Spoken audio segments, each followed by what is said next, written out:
Texas Math Mundo audience. We have the 1998 and 1999 state champion, Conference 3A in calculator applications from Santa Rosa High School, a proud warrior, Mr. Javier Aranda, in the house. He's sure to provide a very interesting and fascinating perspective from his years in UIL. Let me pause and take a moment and ask you that if you enjoy this sort of material, please hit the subscription button and the notification bell, smash that like button, and leave a comment below. The 1998-1999 calculator application state champion, Javier Aranda, right ahead. My name is Saul Cantu, and this is Texas Math Mundo.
We have a two-time state champion in the house, the 1998 and 1999 calculator applications Conference 3A champion from Santa Rosa High School, a proud Santa Rosa warrior, Mr. Javier Aranda.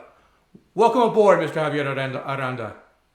Thanks, Saul. I'm happy to be here, and thanks for having me. I'm so happy to have you here. It should also be noted that you were part of numerous state championship teams, including the first known math trifecta team from the Valley, that meaning that you won the number sense team, calculator team, and math team in 1999. Is that correct?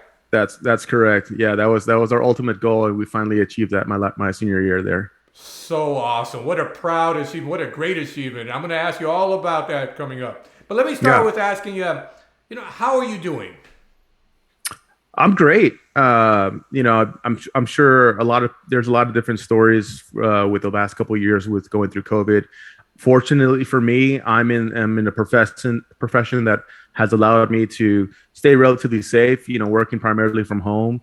So I'm an attorney. I work for Zynga, which is a video game company. I actually just started there in early November, but during the bulk of COVID, I was a commercial contracts attorney for Frost Bank, headquartered here in San Antonio.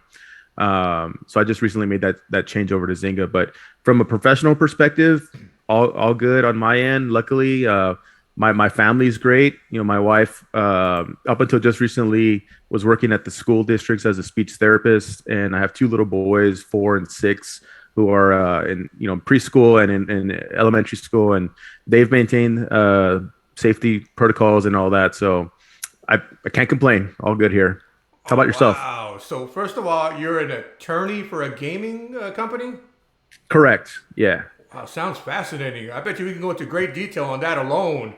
And then go ahead. And then you're a family man. So that must be so awesome, enjoying your kids, and I hope you all enjoyed the holiday season. Oh, we did, absolutely. We spent it here in San Antonio. We had some family come into town, bought one of the kids a karaoke machine, so we busted that out Christmas Eve. Had a really good time. Hours of entertainment, I'm sure. Hours of entertainment. Yeah, absolutely. I hope Dad got up there and sang a bit. Oh, I was the first one. I had to break the ice to make sure everybody else would felt comfortable enough. So it couldn't get any worse after I went. So Show those youngsters how it's done. that's right. There's plenty of Bon Jovi being played. So, when not working, and I'm sure that engages the lion's share of your time, how do you enjoy life? What are your hobbies and interests? Yeah, so I'm a big sports guy. If I'm not either trying to work out my makeshift gym that I have here in the garage since COVID started, I'm usually taking my boys to either soccer practice or we're coming up or their games or we're coming up on basketball season. So spend a lot of time helping them get into sports, and then we watch a lot of sports together. My wife absolutely hates that, but my boys and I just hog up the TV in the living room.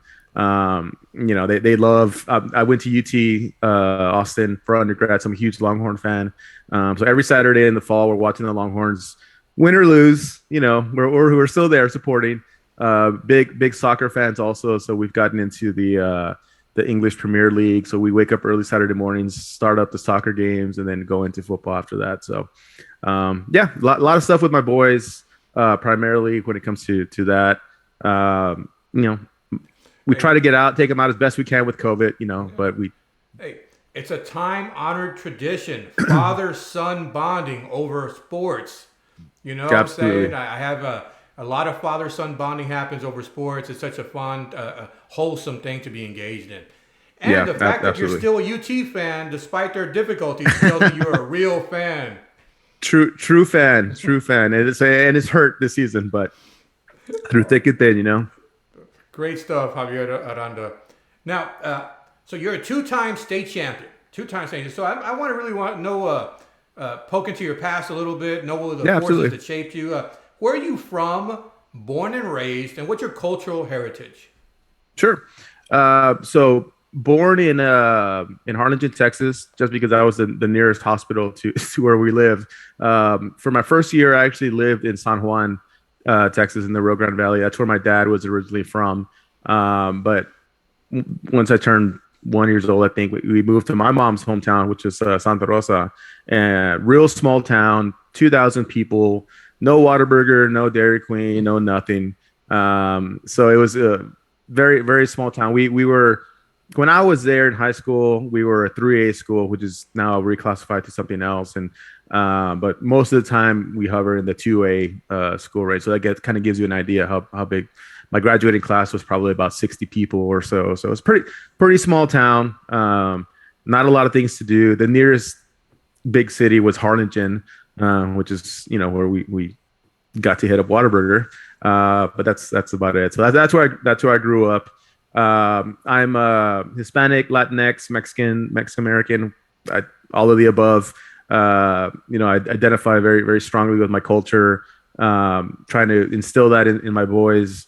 We live in San Antonio now. We'll probably be moving to Austin in the next few months.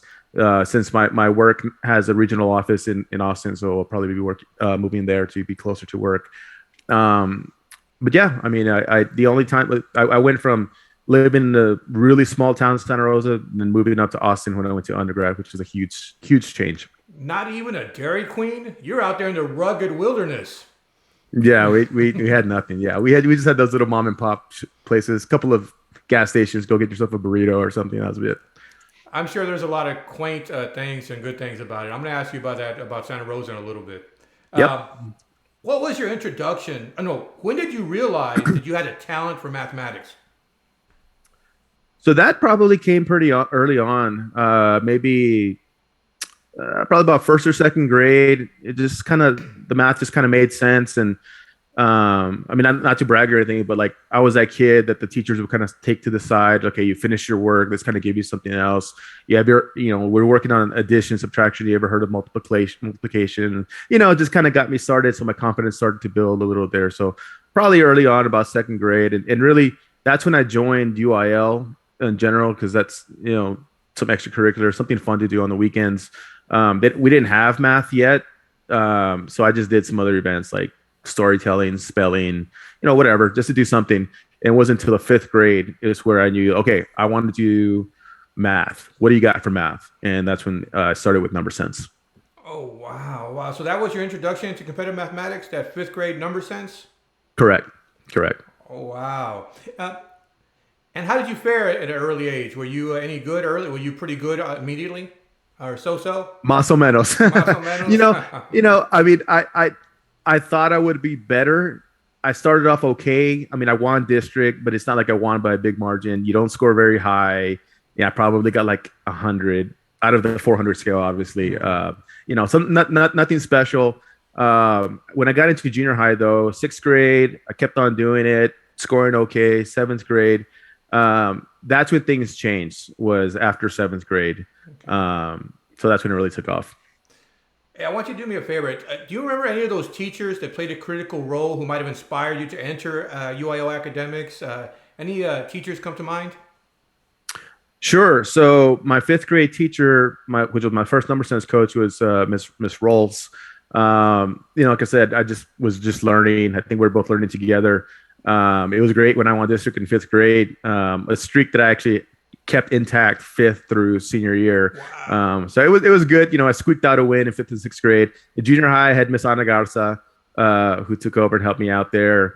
But really, the biggest inspiration, both in math and just probably my entire educational career, was my high school math coach, Mr. Jose Cuellar, Joe Cuellar. It, he I can't even say enough about the man. He's the one who kind of recruited me early on after seventh grade, and brought me into practice with the high school kids that summer between seventh and eighth grade, and that's when I just took off from there. Jose or Joe Cuellar? What was his name? Joe Cuellar, official name Jose Cuellar, but yeah, Mr. Joe Cuellar. Is he in that picture that you sent me? That's him. All Yeah. right, I'm going to put that at the end of this interview so people can see. That's awesome. Absolutely. Awesome. Yeah. I want to make sure I included him on there. So I'm glad I found that picture because he was huge inspiration and just completely changed my life. Wow, wow, wow. Teachers work so hard, so a little appreciation goes a long way. That's awesome. Yeah. Joe Yeah. Cuellar. Yeah, for sure. For sure. And as the years have gone by, I've come to appreciate it more and more. When you're a high school kid, you don't really appreciate it. You're just a kid, right? But as you get older, you really appreciate what these adults did for you and the time that they put in to help you, nurture you, mentor you, etc. Oh, that's so true, man. You don't hear the paperwork for registration fees, for travel, for lunch, and all the work that goes into it. Yes, exactly. I'm really happy that you said that. I'm so happy that you recognize Yeah, that. absolutely, Awesome. absolutely. There were the few meets where we couldn't even get the school bus to take us. Maybe it was too few people. So Mr. Cuellar got the van, drove us 3 hours each way to go to a meet outside of San Antonio, and drove us back late at night. So Wow. kudos to him. Cool. Yes, absolutely. I do want to talk about the late 1990s, UIL and Santa Rosa High School. What was Santa Rosa High School like and the community like in the late 90s?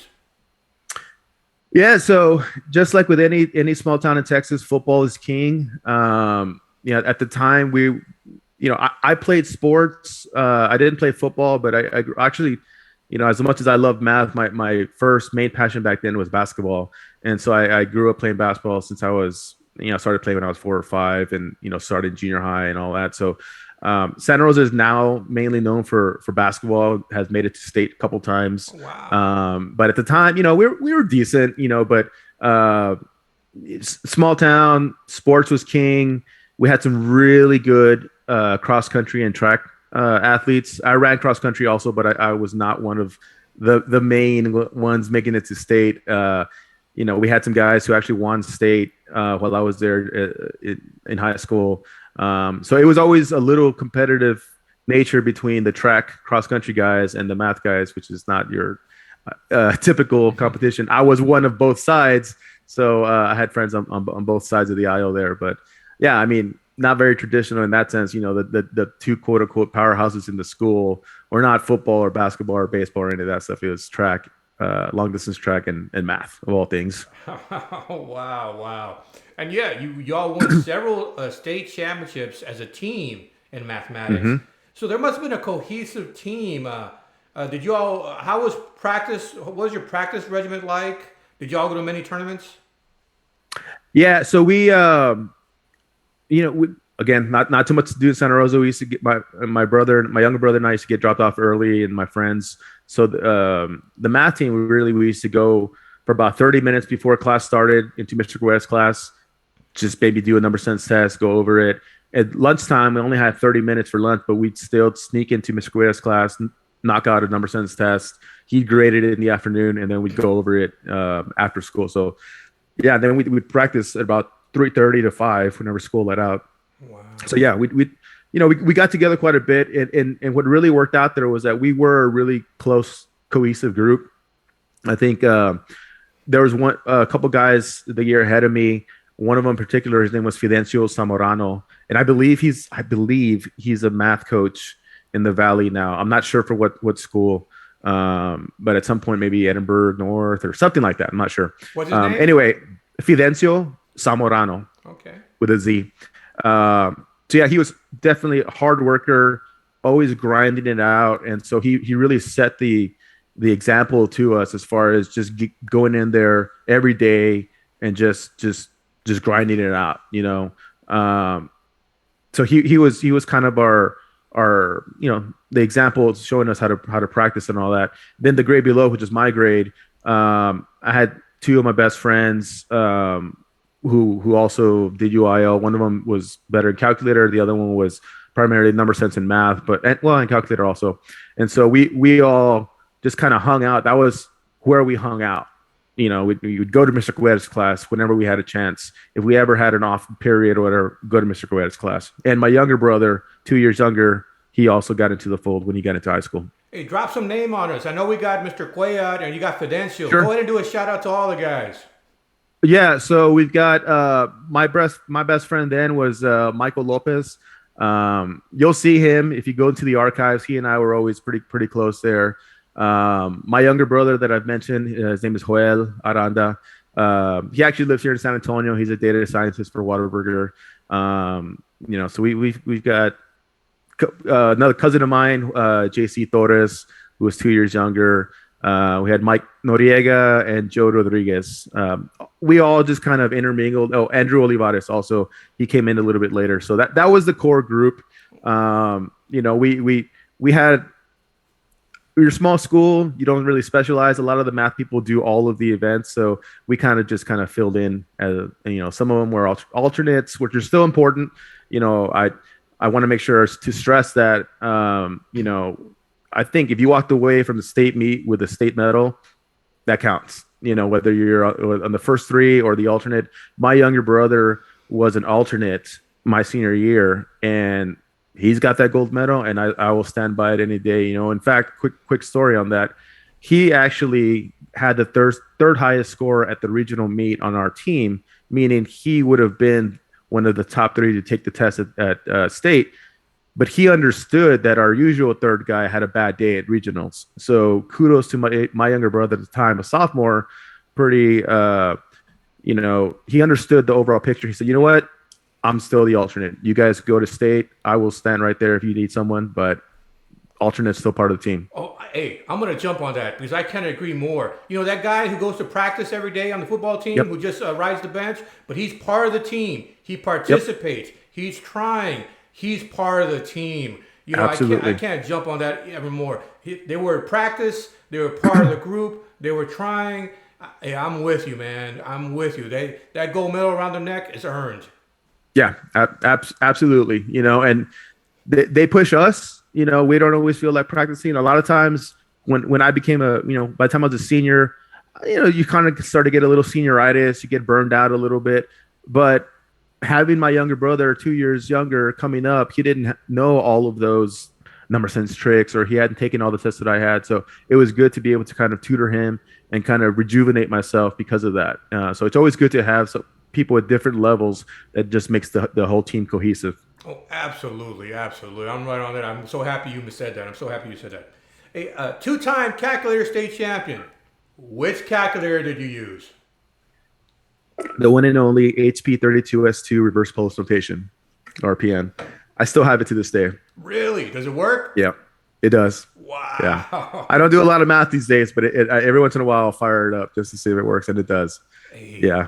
That HP 32S2 is on the top of the list, I think. Honestly, I never even owned a graphing calculator. Even when I went to college, I just used that throughout. Yeah. Wow. Did they let you keep it then? They let you. Well, you earned it. You earned it after so many years. State championships. Mr. Cuellar was kind enough to let me take it. Actually, I wasn't the first owner of it. We had a guy who was senior when I was in the seventh grade, and he made it to state in calculator. And so those buttons were all worn out, nice and loose. And when he graduated, I was coming up. So that's right at the time where Mr. Cuellar recruited me, and I started practice. And his name was Andy Contreras. Great guy. Uh, Friends with him on social media to this day. And so he went and kind of gave that to me, said, all right, she's yours. And so I took it from there. And so I guess the rest is history with that. There you go. You used it. You used it. Yeah. So, what is the most memorable moment or moments from those years? Do you remember the state meet? Oh, yeah. I remember all of them.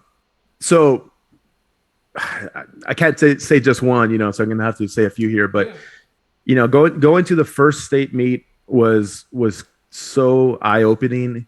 So as a freshman, we were lucky enough to make it all four of my years. We just made it in number sense that year. It was I'd never been to the UT campus before. That's when I first fell in love with it. It was huge, so different. Austin itself was just so different to what I was used to. You don't really know what to expect. I went in there, I was just guns blazing, got a 292, missed 12 problems. For me at the time, I was not happy, because I was used to scoring into 300s. It didn't happen, but it was good experience, and so I always thought, okay, I got next year. But that's when I first heard of this girl named Joy Kennedy and this school named Bridgeport, and they were awesome. They were always a team that we're trying to go after, and it's a huge compliment to her and to the rest of the team. They always motivated us to keep practicing, keep going. So then the next year, we saw them again sophomore year, but the next big memorable moment was my junior year when we finally got over that hump and finally beat Bridgeport at state. I actually tied Joy Kennedy when she and I both won the calculator individual state championship, which was my first state championship. Her, I don't know, 1,000th or whatever it was. But she and I both got a 362, which was the highest score for the whole meet, 1A through 5A. Wow. So that part always stood out to me. And then the third one I would say was my senior year when we won the trifecta for the Valley, first time winning number sense calculator and math. We hadn't won the math team event in my junior year. So that was one big thing we're going back for, which is to get all three. And then also my senior year, we got the highest team score, which is really important to us. It was great for us I felt a little bit short my senior year in high school, number sense. Actually I had won the number sense state championship at TMSCA. I felt good about going into state, and I just didn't have a good day. I got a 355. In fact, I still remember to this day because the guy who won got a 364. So that was one problem better than me. And I still to this day remember one problem on the left first column, which is the early on in the test. I just had a brain. I don't know, whatever. I just put down the wrong number. And I remember looking down and staring at it and thinking, why did you write what your brain was not thinking? And okay, I've got one. I already missed one. Let's see what happens. And that turned out to be the one that kept me from tying for first on that one. But that's an intense right. 10 minutes, though. That's an intense 10 minutes that passes by in a blink of an eye. Absolutely. And when you miss the problem, it affects you mentally, because you got to get over that mental hurdle for the rest of the 10 minutes, which again goes by like that. I can't even imagine taking it at the state level. I take it with my students, just for fun. And I hate it when I miss a problem in the first column already, like when we're practicing. I'm like, oh my God, I'm already beating myself up. And that's just practice after school with my kids. I can't even imagine the stakes at a state meet taking it. Wow. Yeah, but they were fun. Fun times, nerve-wracking times. I still remember state meet that morning. I couldn't sleep. I woke up like at 4:30, 5 o'clock, whatever it was. And I just couldn't go back to sleep. I was just thinking about it. Like, man, this is 7 years in the making here. Very true. You invest in this. You spend your time doing this. Saying I'm so. I look at the archives and I do see that the name Joey Kennedy in Bridgeport quite often. I'm just kind of curious. Did y'all ever exchange words? Honestly, while we were in high school, we never once spoke. And it wasn't on purpose. It wasn't anything malicious. We just never spoke. She had her group. I was always in my group. I tended to hang out with our Santa Rosa team and then a few other guys from the Valley. But yeah, we never spoke until we both went to college. Now she also is a Longhorn, and she and I both received this full scholarship called the Terry Foundation. So we had kind of like networking events that we would go to as part of the scholarship program. And so that's where she and I met and spoke a few times there at UT, kind of reminisce a little bit. But yeah, oddly enough, we never spoke when we were in high school. Wow, that's interesting. I was kind of curious about that because such magnificent rivals, such magnificent rivals. Yeah, I kind of wish we had, just because another big rival that I had there in the Valley was from Mission High School. His name was Joey Bazan, and Joey was, for my money, one of, if not the all-time greats from the Valley at least, and possibly from the whole state. He's the one who honestly always pushed me with number sense early on, because in junior high he was the one who was killing it, and he's the one who I was always trying to get to Joey's level, and he and I remained great friends after UIL. Hey, is he a state champion? Absolutely. I've seen his name. Oh, now you got to put me in contact with him. I will do my best. Yeah, Joey and I are one of those types of friends where you don't talk for years, sure. and then you just pick up the phone and just start up like you never ended. I've heard that name. I've seen that name. I was going to say, consider the vast state of Texas, man. You're a state champion. You know how special that is? How does it feel to be a state champion? It's honestly, to this day, sometimes it's still surreal. I worked so hard and invested so much time and effort into getting to that level that I remember when it actually happened, I didn't know what to think. And I couldn't allow myself to even really enjoy it, just because I couldn't believe it that it finally happened. And honestly, flip on the opposite side of the coin, I wanted it so bad that I always assumed that I would eventually be a state champion at something. So when it finally happened, I remember thinking, well, yeah, you told yourself you're going to do this a million times. It's happened, and so maybe it was just the competitive nature of myself that when it finally happened, I didn't let myself truly enjoy it, because I thought, well, yeah, this is what was supposed to happen. That's why you put in the time. But I didn't truly appreciate it until after high school, I think. Oh, Mr. Javier Aranda, let me tell you, that's special. It's so special. And, for the rest of your life, you get to enjoy that. And that's so awesome. That's so awesome. Thank you. Where do you keep that gold medal? Where do you keep those gold medals? They're all upstairs in my boys' rooms. I bring them out every once in a while. Honestly, they're packed away. I should probably put them here in my little makeshift office here. For whatever reason, I just didn't put them up.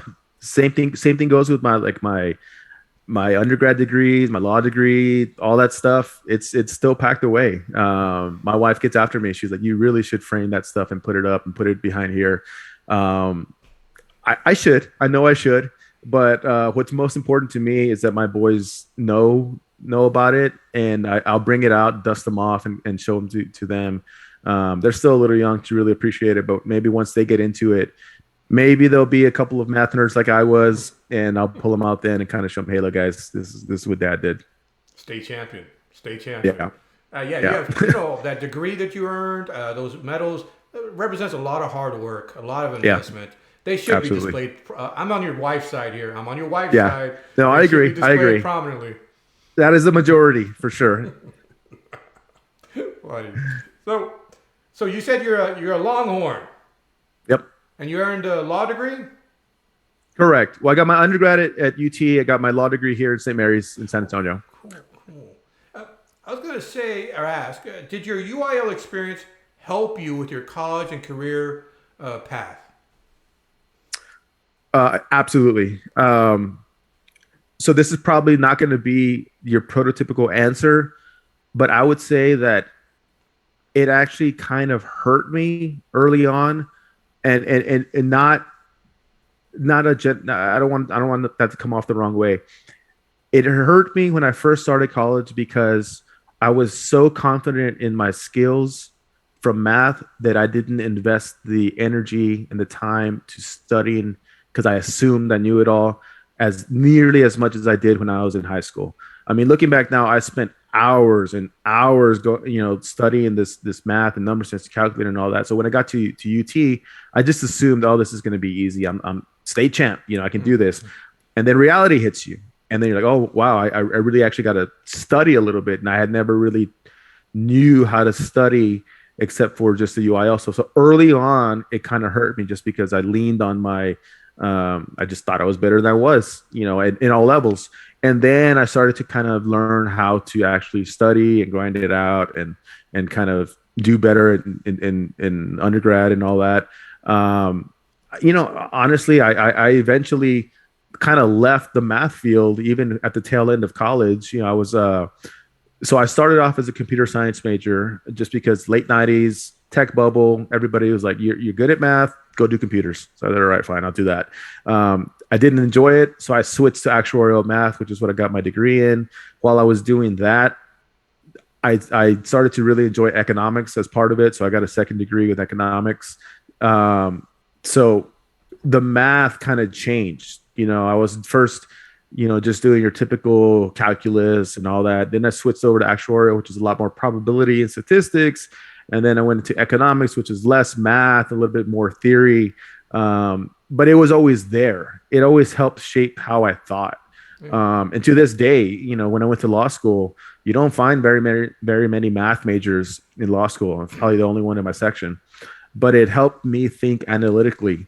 It helped me break down the problem and come up with creative solutions, because when you can break down a problem to its minutia level, then you can really see what the true crux of the problem is. Still helps me to this day. I'm a commercial contracts lawyer, which means I read, interpret, explain, negotiate contracts. Maybe tech contracts, software contracts, any of that stuff.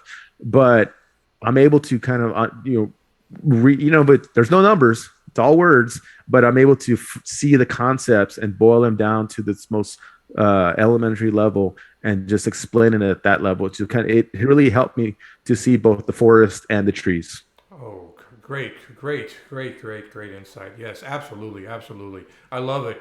Yeah, I think math helps you get into the essence of problems, and that number sense teaches you to look at a problem differently. You know Absolutely. what I'm saying? So yeah, I think all those skills, awesome. I was gonna ask, have you ever returned to Santa Rosa High School, or is that part of your distant past? Is Mr. Cuellar still around? So I used to return back to the school early on when I was in college, and then early on of my professional career afterwards. It's been a while since I've been there. I think they tore down the old high school and now have a new high school, which I have not been to since they made that change. My parents, maybe when I was still an undergrad, they moved back to my dad's hometown, which was San Juan. So when we would visit them, we would visit San Juan, and then we would go hang out with family in Santa Rosa. We would just go hang out with the family. I didn't really make the rounds like to the school and all that. Honestly, so my parents passed away about 5 years ago, after both battling long illnesses. And so it's difficult for me to get down there as often as I would like to. My wife's family is also from the Valley, so we do go down there sometimes to visit them. But having two little boys, then with COVID, it just kind of made things a little bit more and more difficult to get down there. But that's a great point. I really do need to get down there, visit the new school, maybe kind of walk around a little bit, see what it's like, see if they have any. Maybe I can peek into the math classroom and see if anybody's practicing a little bit. Now I do know that Mr. Cuellar is not there anymore. I think at some point he left, went to Science Academy, which is there in Mercedes in the Valley. They've got a strong program there. I don't know if he's still there. It's been a few years since I talked to him, but as far as I know, he was still involved in the math world. Hey, you could bling bling yourself up and put those gold medals around your neck as you watch the calls. Yeah, I'm sure those kids, yeah, would love to see that. That's Maybe a great. couple. That's great. Um, so I'm going to ask a couple things, a couple retrospective questions. Sure. So, what do you value the most about your UIL journey? Oof, great question. I think in retrospect, it taught me how to really set a goal for myself and then work hard to achieve it. And I didn't really realize that at the time. I just wanted to be a state champ.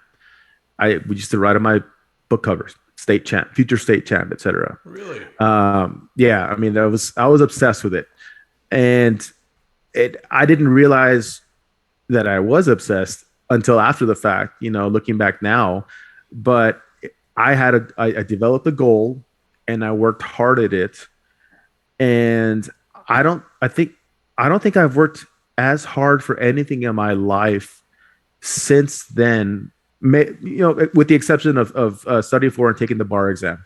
Um, so I actually had to tap into that mentality when I went to go sit for the bar because I wanted to make sure I just took it once, one and done. I did not want to have to fail it, take it again. So I wanted to put all my energy into that. So I had to keep reminding myself, okay, remember how you did things when you were studying for UIL.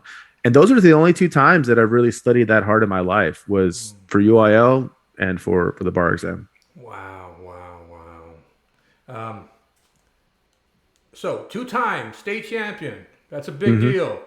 What advice do you have for students that might come across this interview? Maybe perhaps a younger version of yourself or any student that would come across and is listening to you. Yeah, so that's also a great question. So part of me wants to say, don't care what people think.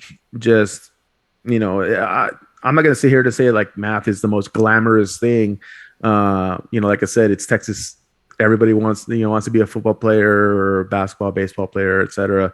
I get it, but if you truly love it and you have a passion for it, who cares what people think? Follow your passion, do it. I mean, yes, maybe you're not going to be the most popular kid in school, but at the end of the day, who cares? You're learning a true life skill here, and it is very rewarding and fulfilling as long as you have that goal in mind and you work hard for it, whether you become state champion or you don't. I mean, I don't want to sound cliche here, but the most valuable thing is the journey. I was lucky enough and blessed to have Mr. Cueta as my coach, my friends and brother as my teammates that helped keep me involved and engaged so that I could fulfill that dream. But let's say it never happened. I'd still be sitting here, kid who had a dream and worked hard at it. Those are the two main things that I took away from there was, I had the goal and I worked hard at it. Thankfully, I accomplished it a few times, but those are the main things that I would tell to that, the next generation was really, it doesn't really matter what anyone else thinks. If you like it, you love it, throw yourself into it though, because you won't reap those fruits of your labor unless you fully throw yourself into it. Great advice, great advice. Very few people reach the mountaintop like you did. You know what I'm saying? But let's say you hadn't reached the mountaintop. Look at all that beautiful mathematics you learned. Yeah, That's exactly. no small compensation there. So, Yeah, exactly. And it taught me a different way of seeing things. I still had that skill, like I said earlier, I was one problem away from also winning that number 10 state championship. 9 points, one way or the other, makes you a state champion or not. 4 years of studying was really the key that makes me the person I am now. oh, great. Great insight, great advice. I love that perspective. I love it. So, what does the future hold for Mr. Javier Aranda, two-time state champion and a member of numerous state championship teams? Yeah, What's in thanks. store for you? So, like I said, I just started a new job at Zynga. And for those who aren't familiar with Zynga, it's a video gaming company. They make games like Words with Friends and Farmville and all that cell phone stuff. So I'm really throwing myself into that because I want to make sure that I do well. That I can really prove to those who hired me that yes, this was the right guy. Um, Honestly, it still feels weird to say that I work for a company out of San Francisco, the tech hub there, Silicon Valley area.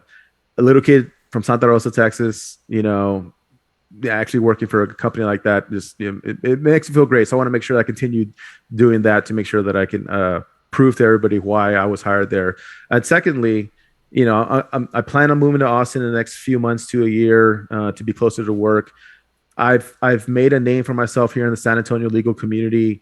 I joined the Association of Corporate Counsel here in town. I worked my way into eventually becoming the president of the chapter this past year. So my goal then is to get involved in the Austin chapter, work my way up again, see if eventually I could be president of that chapter also, and kind of what I've been trying to do here in the San Antonio chapter is just kind of have these interactions with the next generation. I have speaking engagements at your local universities like UTSA here. If I can do the same thing in the Austin chapter, just so I can make sure that I can continue to tap into those kids, high school, college, et cetera, just kind of telling my story like I'm doing now, then that'd be great. That'd be great for me. Awesome. That's all professional. That's all professionally. Personally, like I said, we got two boys. They're everything to me. Anything I can do to make life easier for them, get them to enjoy math, hopefully, and be there for them. Awesome. That sounds like a pretty picture for the future. I wish you the best there. I wish you the best. Thank you. Any parting words or final thoughts as we conclude this interview? Well, first off, thanks for having me on, and thanks for Pete Fuentes, an old friend of mine from high school, who for recommending me for this interview. Secondly, honestly, I've been out of touch in the UIL Texas math arena. It truly makes me happy to see that there are still individuals out there like yourself who are putting this to the forefront and utilizing technology like YouTube and your channel here to be able to bring this to the kids out there. When I was growing up, we didn't really have this. I think there was the message board that started to come up my senior year, and people started to interact. If I had this back in my day, maybe I would have been friends with Joy Kennedy in high school. Maybe we would have spoken to each other and not waited till college. I've made some lifelong friendships. Joey Bazan for one. My old team and all that. And so Mr. Cuellar, I still cannot bring myself to call him Joe. He's always Mr. Cuellar for me. And so those are all lasting relationships that I hope to continue to have as I get older. Now that I'm in my 40s, it was a blink of an eye ago that I was that kid at my first state meet in Austin, 1996.